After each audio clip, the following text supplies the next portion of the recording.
పిఠాపురం నియోజకవర్గంలో జనసేన అధినేత పవన్ కళ్యాణ్ గెలిస్తే పేరు మార్చుకుంటానన్న ముద్రగడ పద్మనాభం వ్యాఖ్యల్ని ఆయన కుమార్తె క్రాంతి ఖండించారు. కేవలం పవన్ కళ్యాణ్ని తిట్టేందుకే తన తండ్రి ముద్రగడ పద్మనాభాన్ని వాడుకుంటున్నారని విమర్శించారు. పిఠాపురంలో పవన్ కళ్యాణ్ విజయం కోసం తను కృషి చేస్తానని ఆమె ప్రకటించారు. అందరికీ నమస్కారం. నేను క్రాంతి బార్లపూడి, ముద్రగడ పద్మనాభం గారి అమ్మాయిని. పిఠాపురంలో పవన్ కళ్యాణ్ గారిని ఓడించడానికి వైసీపీ నాయకులు ఎన్ని చేయాలో అని చేస్తున్నారు. ముఖ్యంగా నిన్న మా నాన్నగారు ఒక బాధాకరమైన ఛాలెంజ్ చేశారు.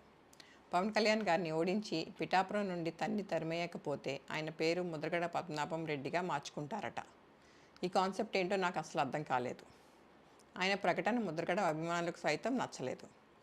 వంగా గీత గారిని గెలిపించడానికి కష్టపడవచ్చు, కానీ పవన్ కళ్యాణ్ గారిని మరియు ఆయన అభిమానుల్ని కించపరిచేలా కామెంట్స్ ఉండకూడదు. మా నాన్నగారిని కేవలం పవన్ కళ్యాణ్ గారిని తిట్టడం కోసమే జగన్మోహన్ రెడ్డి గారు వాడుతున్నారు. ఈ ఎన్నికల తర్వాత ఆయనను ఎటు కాకుండా వదిలేయడం పక్కా. ఈ విషయంలో నేను మా నాన్నగారిని పూర్తిగా వ్యతిరేకిస్తున్నాను. నేను పవన్ కళ్యాణ్ గారి గెలుపు కోసం నా వంతు కృషి నేను చేస్తాను. నమస్కారం.